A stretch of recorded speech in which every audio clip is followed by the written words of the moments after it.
Chairman Senate, Syed Yusuf Raza Gilani, Speaker National Assembly, Sardar Ayaz Sadiq, Prime Minister of Pakistan, Muhammad Shahbaz Sharif, members of the Parliament, distinguished guests, ladies and gentlemen, Assalamu alaikum.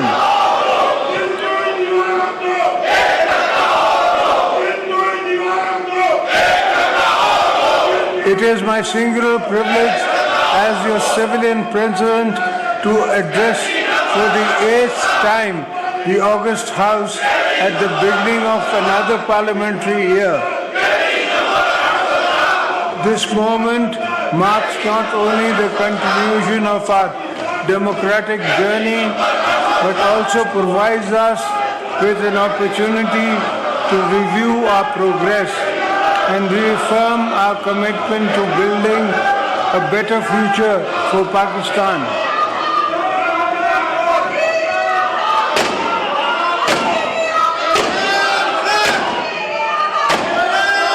As we embark on this new parliamentary year, I urge this House to focus on promoting good governance and political economic stability.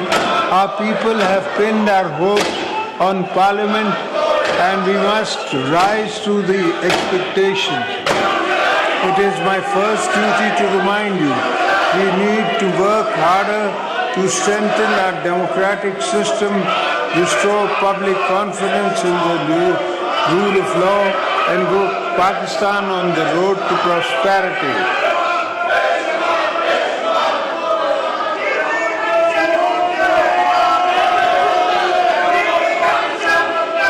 I would like to appreciate the government's efforts putting the country on a positive path to economic growth. Our foreign exchange reserves have witnessed a surge. There was a substantial increase in foreign direct investment, and the stock market also surged to a historic high. The government has also reduced the policy rate from 22 to 12%, and all other economic indicators have shown a healthy and sign improvement.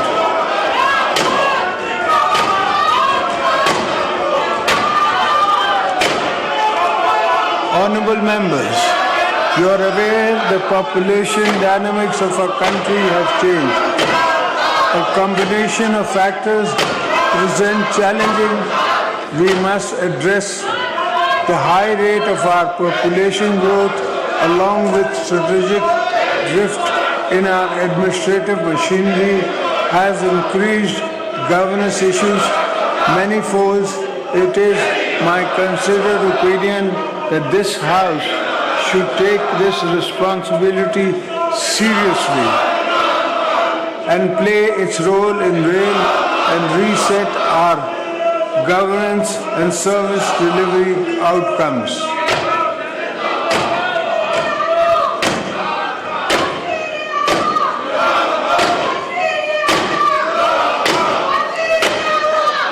As far as the government is concerned, ministries need to redefine their vision and objectives and understand that pressing issues faced by the people of Pakistan have to be resolved within a certain time frame. We need to deliver tangible benefits, restore trust of the people in democratic institutions.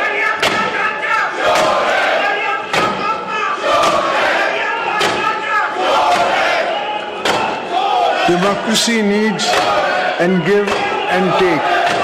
And what better place to work of collective goals than this Parliament? As elected representatives, your function is role models for the nation. As you go about your parliamentary business, think beyond narrow goals. Think of the unity and consensus our country so desperately needs.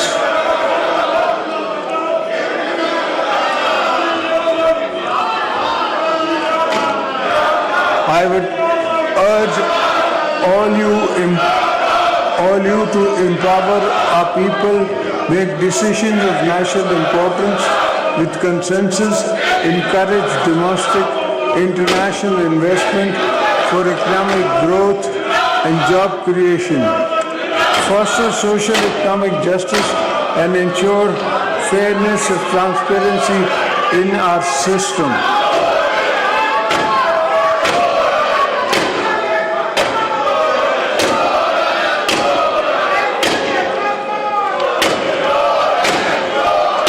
Chairman Senate, Mr. Speaker, for our country to prosper, it must build equitable. This is going to be a century of many new global changes, and to weather such transitions, we need to ensure that our peoples with their different regions and resources are on board of national development.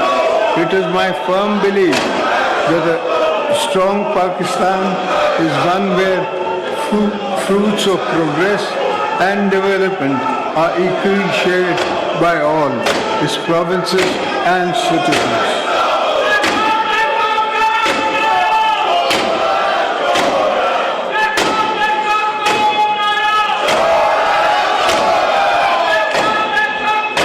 We should work actively to promote inclusive and uniform development, ensuring no province, no district, and no village is left behind.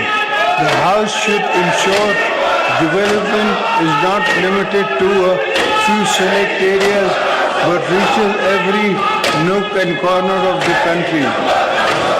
The ignored and neglected areas demand urgent attention from the federal government.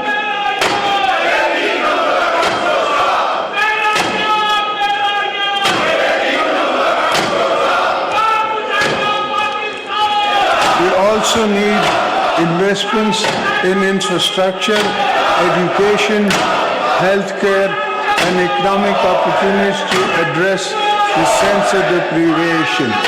Parliament is the one forum where any sense of deprivation cannot just be aired constructively, but also addressed with political empathy.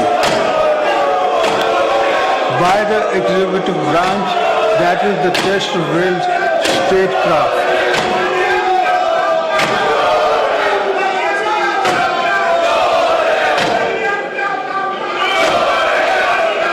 In this regard, improving our taxation system is essential to moving forward as a country.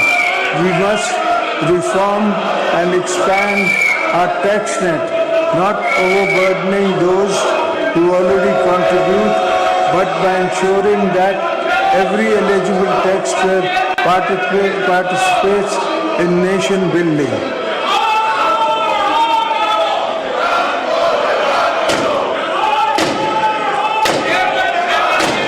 Pakistan should also diversify its exports, focusing on value-added goods and services to expand new markets and build a competitive export-oriented economy.